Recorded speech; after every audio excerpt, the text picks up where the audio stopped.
ఈ TVK party Vijay party నుంచి లోపలికి వెళ్తున్న బూత్ ఏజెంట్స్ కావచ్చు, లేకపోతే పోలింగ్ టీం కావచ్చు, వాళ్ళ ఎక్సైట్మెంట్ ఏంటి? ఎందుకంటే వెరీ ఫస్ట్ టైం వాళ్ళు విజయ్కి సంబంధించి విజయమో లేకపోతే వాడో ఇట్ మేబీ వాటిని చూసే అవకాశం ఉంది కాబట్టి. మనం డెఫినెట్ గా మనం కానీ చూసుకుంటే ఇప్పుడు ఇందాక ఏజెంట్స్ పోయేటప్పుడు కూడా డిఎంకే పార్టీకి సంబంధించిన కొందరు వ్యక్తులు మేము డిఎంకే అని చెప్తున్నారు, కొందరు సిఎంకే విజయ్ పార్టీకి సంబంధించిన టీవీకి సంబంధించిన వ్యక్తులు పూర్తిగా వాళ్ళు ఒకటే చెప్తున్నారు, మేము విజయ్ అని చాలా క్లియర్ గా చెప్తున్న పరిస్థితి. సో వాళ్ళ ఎగ్జైట్మెంట్ ఉంది డెఫినెట్ గా. ఫస్ట్ టైం పార్టీ రావడం, పార్టీ కోసం ఫైట్ చేయడం, వచ్చిన 6 నెలల్లోనే చాలా సమస్యలు ఎదుర్కొన్నారు వాళ్ళు. బేసిక్ గా చాలా ఇష్యూస్ వచ్చిన పరిస్థితి. వాళ్ళందరినీ ఎక్కడికక్కడ ఏజెంట్స్ ని కొత్త యాంగ్జైటీ ఉంది వాళ్ళలో నిజంగానే. అంటే మిగతా వాళ్ళకి ఎక్స్పీరియన్స్ ఉంది, ఎలక్షన్ ఎట్లా నడపాలి ఏంటి అనేది క్యాండిడేట్ కి సంబంధించిన వ్యవహారం కావచ్చు. ఇక్కడ చాలా మంది సీరియస్ గా క్యాండిడేట్లకి తీసుకుని వెళ్లే ప్రయత్నం చేస్తున్నారు.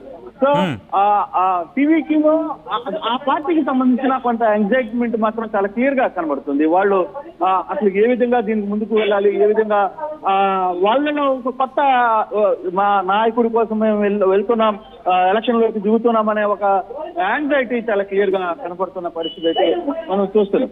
సో ఒకవైపు ఇది నిజంగానే యాంగ్జైటీ రాబోయే కాలంలో లేదు, జరుగుతున్న వాళ్ళకి వచ్చే ఫలితాలను బట్టి యాంగ్జైటీ ఇంకా ముందుకు ఉంటుంది. లేకపోతే కొంత ఎక్స్పెక్ట్ చేసినంత కానీ వాళ్ళు కానీ ఊహించలేకపోతే మాత్రం విజయ్ ఏం జరగకపోతుంది అనేది కూడా చూడాలి. ఇక్కడ అటువంటి సిచ్యువేషన్ చాలా స్పష్టంగా మనకి కనపడుతుంది. అసలు నిజంగానే అంత సీన్ ఉందా? వాస్తవంగా ఏదైతే ఎక్స్పెక్ట్ చేస్తున్నారో, సర్వేస్ ఏదైతే చెప్తున్నాయో ఒక హంగు లాంటిది వచ్చే అవకాశం ఉందా, లేదు నిజంగా ఒక లైన్ కి కంప్లీట్ గా ఒకే పార్టీకి ఇవ్వబోతున్నారా, డిఎంకేకి ఇవ్వకపోతున్నారా, డిఎంకే ఇవ్వబోతున్నారా, టీడీపీకి ఇవ్వబోతున్నారా అనే అంశంలో కొంత టెన్షన్ అయితే ప్రతి ఒక్కరిలో కూడా ఉంది. ఎందుకంటే ఎప్పుడైతే ఈ ఎగ్జిట్ ఫలితాలు కొత్తగా మొన్న వచ్చిన మై యాక్సెస్ కావచ్చు, లేకపోతే మరికొన్ని ఫలితాలు సర్వే ఫలితాలు మాత్రం కొంత తమిళనాడులో కొంత అటు ఇటు చేసిన పరిస్థితి వచ్చి కొంత ఆసక్తి రేపుతున్న పరిస్థితిగానే మనం చూడాలి. సో ఆ యాంగిల్లోనే కంప్లీట్ గా ఈ వ్యవహారంలో 10 గంటల లోపల ఈ వ్యవహారంలో పూర్తి కూడా తేటతల్లం అయిపోతుంది. ఇది తమిళనాడు ప్రజలు ఎవరికి పట్టం కట్టబోతున్నారు, తమిళనాడు ప్రజలు ఎవరికి సీఎం కుర్చీని అందించబోతున్నారు అనేది కొంత ట్రెండ్స్ స్టార్ట్ అయిపోతున్నాయి. సో 8కి స్టార్ట్ అయిన తర్వాత 9 లోపల కొంత ట్రెండ్స్ అటు ఇటుగా ఉన్నా 10 గంటలకి ఒక క్లారిటీ వచ్చే అవకాశం అయితే ఉంది అనేది చాలా స్పష్టంగా మనకు అర్థమవుతుంది. ఆ విధంగానే ఆ యాంగిల్లోనే ఈ వ్యవహారం అంతా కూడా నడుస్తున్నాయి. ఇది అదే వ్యవహారం ముందుకు వెళ్తుందా, ఎంత దూరం వెళ్ళబోతుంది ఈ వ్యవహారం, ఏ విధంగా ట్రెండ్స్ రాబోతుంది, మధ్యాహ్నం 12 గంటల కల్లా అసలు పూర్తి ఫలితాలు అన్ని రాష్ట్రాలకు సంబంధించి 5 రాష్ట్రాలకు సంబంధించిన ఫలితాలు కూడా, నాట్ ఓన్లీ తమిళనాడు, అన్ని రాష్ట్రాలకు సంబంధించిన ఫలితాలు కూడా ఒకేసారి వచ్చే పరిస్థితి అయితే చాలా స్పష్టంగా అర్థమవుతుంది. అటువంటి సిచ్యువేషన్ లో ఇప్పుడు తమిళనాడులో ఎప్పుడూ లేదు కొంత ఉత్సాహం అయితే కనబడుతుంది. ఓటర్లు ఓటు వేసామని కొంత గట్టిగా చెప్పడం. మరోవైపు ఏజెంట్లు కూడా మేము ఫలాని ఏజెంట్ దగ్గరికి వెళ్తున్నాం, మేము ఫలాంటి మా పార్టీకి మేము ఏజెంట్ గా వ్యవహరిస్తున్నామని కూడా చెప్తున్న పరిస్థితి. సో ఇవన్నీ మనం చూడాల్సిన రిసార్ట్ పాలిటిక్స్. సాధారణంగా రిజల్ట్స్ వస్తున్న క్రమంలో లేకపోతే రిజల్ట్స్ ఒక పీక్స్ టైంకి చేరుకున్న తర్వాత రిసార్ట్ పాలిటిక్స్ స్టార్ట్ అవుతూ ఉంటాయి. కానీ తమిళనాడులో కరెక్ట్ మై సెల్ఫ్ ఒకవేళ రాంగ్ అయితే కనుక ఎప్పుడు ఆ రిజల్ట్స్ తర్వాత వచ్చే ఆ రిసార్ట్ పాలిటిక్స్ తమిళనాడులో ఈసారి ముందే రావడానికి కారణం ఏంటి? మరి ముఖ్యంగా ఇక్కడ టీవీకి ఒక అడ్వాన్స్డ్ మూవ్ వేస్తుంది అనేది ఏం జరుగుతుంది ఆ రిసార్ట్ పాలిటిక్స్ విషయంలో తమిళనాడులో?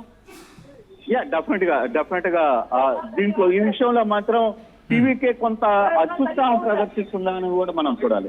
ఎందుకు చెప్తున్నానంటే ఇప్పటికే టీవీకి సంబంధించిన అధినేత విజయ్ క్లియర్ గా వాళ్ళ నాయకులకు అందరికీ ఒక మాట చెప్పారు, మీరు కౌంటింగ్ అయిపోగానే ఏదైతే ఫలితాలు వస్తున్నాయో, రిజల్ట్స్ వచ్చిన తర్వాత గెలిచిన అభ్యర్థులు మీ నియోజకవర్గాలకు వెళ్ళొద్దు, నేరుగా పెరంబూరులో ఇక్కడ ఒక రిసార్ట్ ని ఏర్పాటు చేశాం, ఆ రిసార్ట్ కి మీరందరూ వచ్చేయాలి అని అంటే ఒక డైరెక్షన్ ఇచ్చారు. అంటే ఆయనకు ఒక అంచనా ఉంది, దాదాపుగా ఒక 30-40 స్థానాలు అతను కానీ గెయిన్ చేయగలిగితే తమిళనాడు రాజకీయాల్లో తను చాలా కీలకమైన రోల్ చేయబోతున్నారు.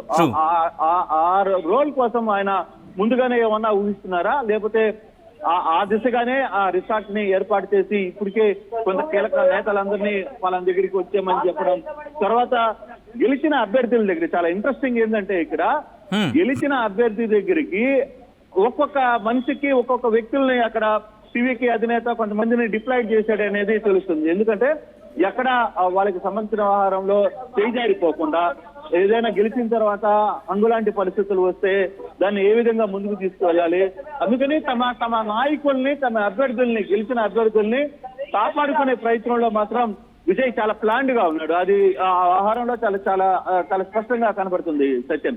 సో ఆ దిశగా ఇంపాక్ట్ చేయడానికి ఎంత దూరం వెళ్ళాలి, ఏ విధంగా వెళ్ళాలి అనేది చూడాలి. కానీ బట్ టీవీకే ఒక అడుగు ముందుకు వేసింది, అంటే ముందే కోయిల కూర్చుందా అన్న ఒక చందంగా కూడా కొంత విమర్శలు తమిళనాడులో ప్రజలు నిన్నంతా మనం ఇక్కడ తిరుగుతున్నప్పుడు చాలా క్లియర్ గా ఆ మాట చెప్తున్నారు.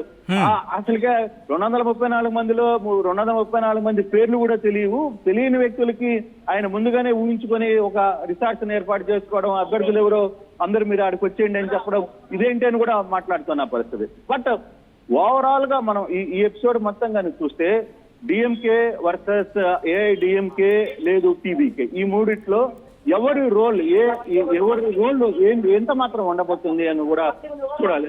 అంటే ఇక్కడ ఏఐడిఎంకే కూడా తక్కువ అంచనా వేయడానికి లేదు. ఏఐడిఎంకే కూడా కొంచెం స్ట్రాంగ్ గా తన ఎఫెక్ట్ ని పెట్టింది. దానికి తోడు బీజేపీ కూటమి వాళ్ళకు యాడ్ అయింది. సో ఇవన్నీ కూడా కొంత యాడ్ అయినాయి కాబట్టి డెఫినెట్ గా వాళ్ళకి ఆ ఇంపాక్ట్ ఉంటుంది. మనం ఎంతసేపు డిఎంకే టీవీకే అనుకుంటున్నాం కాదు, ఏఐడిఎంకే కూడా తన రోల్ ని చూపించబోతుంది. అంటే సారీ ఫర్ ది ఇంటరప్షన్, ఇక్కడ కృష్ణమోహన్ జయలలిత తర్వాత ఏఐడిఎంకే అంత యాక్టివ్ గా లేదు, కాస్త డల్ అయిపోయింది. పన్నీర్సెల్వం వెళ్ళిపోయిన తర్వాత పళనిస్వామి ఇంకా వీక్ అయిపోయారు. దట్టు బీజేపీతో చెతకట్టడం ఏఐడిఎంకేకి కాస్త బెడుసు కొట్టిన అంశం కింద మాట్లాడుకుంటున్నారు. So is it so ground లో అంత ఇంపాక్ట్ ఉందా, లేకపోతే బలహీనపడింది అనుకోవడంలో అతిశయోక్తి అయితే లేదు. బట్ అంత ఓవర్గా వెళ్ళిపోతున్న సందర్భం ఏఐడిఎంకే విషయంలో నిజంగా గ్రౌండ్ లో అంత రియాలిటీ ఉందా, లేకపోతే ఇంకా జయలలిత ఫ్యాక్టర్ ఇంకా కంటిన్యూ అవుతుందా? అంటే నిజంగానే జయలలిత తర్వాత ఎవరు నెక్స్ట్ రోల్ అనుకున్నారు. ఒకసారి పళనిస్వామి అనుకున్నారు, మరోసారి ఇంకోసారి అనుకున్నారు, తర్వాత శశికళ, లేకపోతే ఈ బ్యాచ్ అంతా ఉన్నింది, కొంత ఇంపాక్ట్ జరిగింది. కానీ ఇప్పుడు ఒక్క విషయంలో మాత్రం పళనిస్వామి విషయంలో ఒక గుడ్ అడ్మినిస్ట్రేషన్ వ్యక్తిగా చాలా గట్టిగా అడ్మినిస్ట్రేషన్ చేయగలడు అనే ఒక ఇంపాక్ట్ అయితే తమిళనాడు ప్రజల్లో ఉంది. సో ఆ ఇంపాక్ట్ కొంత పనిచేసే అవకాశం ఉంది. రెండవది బీజేపీ కూడా యాడ్ ఆన్ అయింది. దాంతో పాటు మరో 14 పార్టీలు కూడా చాలా కీలకంగా ఈ వ్యవహారంలోకి ముందుకు రాబోతున్నాయి. సో ఈ ఫుల్ యాంగిల్ కి సంబంధించిన వ్యవహారంలో ఈ వ్యవహారం కంప్లీట్ గా కొంత డిఎంకేని కూడా మనం ఏమి తక్కువ, ఏఐడిఎంకేని కూడా తక్కువ అంచనా వేయడానికి లేదు. దాదాపుగా చాలా వాళ్ళు కూడా చాలా టైట్ ఫైట్ లోకి వస్తున్నారు, వచ్చే అవకాశాలు కూడా చాలా స్పష్టంగా కనపడుతున్నాయి. అయితే యాంటీ ఇన్కంబెన్సీ ఓటు ఏదైతే ఉందో ఆ ఓటు ఎవరికి వెళ్తుంది అంటే ప్రభుత్వం మీద ఎప్పుడైనా సరే యాంటీ ఇన్కంబెన్సీ ఓటు ఉంటుంది. ఆ ఓటు ఏ విధంగా వెళ్ళబోతుంది, ఎవరికి వెళ్ళబోతుంది, అది టీవీకే ఎంత మాత్రం తీసుకోగలిగింది, అది టీవీకే తీసుకున్న పర్సంటేజ్ ఎంత లేదు, ఏఐడిఎంకే కాదు అసలు లేదు. తమిళనాడు ప్రజలు కంప్లీట్ గా ఈసారి మనం ఈ గత 40 సంవత్సరాలుగా డిఎంకేకి చాలాసార్లు ఇచ్చాం, ఏఐడిఎంకేకి ఇచ్చాం, వాళ్ళు కాకపోతే వీళ్ళకి ఇచ్చాం, వీళ్ళు కాకపోతే వాళ్ళకి ఇచ్చాం, ఈసారి కొత్తగా టీవీకి ఇద్దామని డిసైడ్ అయ్యారు అనుకోండి విజయ్కి. సో అటువంటి పరిస్థితులు ఏంటి అనేది కూడా చూడాలి, ఆ ఇంపాక్ట్ ఏంటి అనేది కూడా చూడాల్సిన పరిస్థితి. సో ఆ యాంగిల్లోనే ఇప్పుడు కొంత చర్చ జరుగుతుంది. కొత్త ఓటు, ఫ్రెష్ ఓటర్ మొత్తం కూడా కొంత యాక్టివ్ గా ఈ రోజు ఫీల్డ్ లోకి ఎలక్షన్స్ లో పాల్గొన్నారు. తమ ఓటు హక్కును పాల్గొనడమే కాకుండా తమ ఓటుని ఎలా వినియోగించుకోవాలో కూడా చాలా క్లియర్ గా చెప్పుకునే పరిస్థితిలో ఉంది. సో ఈ యాంగిల్ లో ఎంతవరకు ఆ ఓట్ ఇంపాక్ట్ కొత్త పార్టీ వైపుకు వెళ్ళింది, కొత్త ఓటర్స్ ఫ్రెష్ ఓటర్స్ ఏ విధంగా, at the same time DMK కూడా చాలా గ్రౌండ్ లో చాలా స్ట్రాంగ్ గా ఉంది. ఏఐడిఎంకేకి ఎంత స్ట్రాంగ్ గా ఉందో డిఎంకే అధికారంలో ఉంది, చాలా స్ట్రాంగ్ గా కొన్ని మహిళలకు పెద్ద ఎత్తున ఛాలెంజ్ ఇచ్చిన వ్యవహారాలు కావచ్చు, ఛాలెంజ్ కలిపిన ఇవన్నీ కూడా చాలా క్లియర్ గా కనపడుతుంది. సో ఆ యాంగిల్లో ఈ మొత్తం ఆ ఇంపాక్ట్ జరగబోతుందా లేదా అనేది కూడా మనం చూడాల్సిన పరిస్థితి అయితే కనపడుతుంది. సో ఇప్పుడు దీని బ్యాక్ సైడ్ ఒకవేళ బయట ఎటువంటి వాతావరణం ఉంది కౌంటింగ్ సెంటర్ లో చూసే ప్రయత్నం చేసుకుంటే ఒకసారిగానే మనం ఇక్కడ కానీ చూసుకుంటే ఎక్కడికక్కడ పూర్తిగా కూడా రోడ్స్ మీద లేకపోతే చెన్నై రోడ్ల మీద ఎక్కడికక్కడ పూర్తిగా పోలీసు బందోబస్తు కావచ్చు, లేకపోతే ట్రాఫిక్ నియంత్రణ కావచ్చు, ఇదంతా కూడా ఎక్కడికక్కడ చేస్తున్న పరిస్థితిని మనం చాలా క్లియర్ గా చూస్తున్నాం. ట్రాఫిక్ ఆగకుండా చూసుకునే పరిస్థితి అయితే ఉంది. మరోవైపు ఫలితాలు విడుదల ఏ విధంగా ఉండబోతున్నాయి అనే దాని మీద బయట కార్యకర్తలు కావచ్చు, లేకపోతే ఇట్లా వివిధ రకాలుగా ఈ ప్రాంతాలకి వచ్చే పరిస్థితి అయితే ఇప్పటికే చాలా కౌంటింగ్ సెంటర్లు అన్ని కూడా చేస్తుంటారు. దాదాపుగా 62 కౌంటింగ్ సెంటర్ల దగ్గర పరిస్థితి ఇటువంటి సిచ్యువేషన్ ఉంది. అంత హడావిడిగా ఉంది. అక్కడ చెన్నైలో ఏజెంట్ల మధ్య పోలీసులు ఏజెంట్లకి కొంత వార్నింగ్ ఇవ్వడం, ఏజెంట్లు అక్కడ ఉండడం, తర్వాత ఏ పార్టీకి సంబంధించిన ఏజెంట్లు ఒకరికి రావడం, ఇదంతా కూడా కొంత గందరగోళంగా ఉన్న పరిస్థితులే. సో అటువంటి యాంగిల్స్ లో ఇక్కడ ఈ ఓవరాల్ ఎపిసోడ్ చాలా క్లియర్ గా మనకి స్పష్టంగా అర్థమవుతుంది. దీంట్లో ఎక్కడ ఎటువంటి ఇష్యూస్ లేవు. ఈ కాంపాక్ట్ మొత్తం కూడా చాలా క్లియర్ గా కనబడుతుంది. ట్రాఫిక్ లో ఉన్న కొన్ని ఇబ్బందులు ఏమైనా ఉంటే వాటి అన్నిటిని తొలగించే ప్రయత్నం పోలీసు ఎక్కడికక్కడ చేస్తుంది, వాళ్ళని పంపించే ప్రయత్నం చేస్తుంది. మరోవైపు పోలీస్ డిపార్ట్మెంట్ కనిపిస్తుంది కృష్ణమోహన్. కారణం ఏంటి అంటే ఏమైనా అల్లర్లు జరగచ్చని చెప్పి అధికారి ఇన్ఫాక్ట్ అల్లర్లు జరగచ్చని చెప్పి ఏమైనా అంచనాలు ఉన్నాయా? What is the exact reason?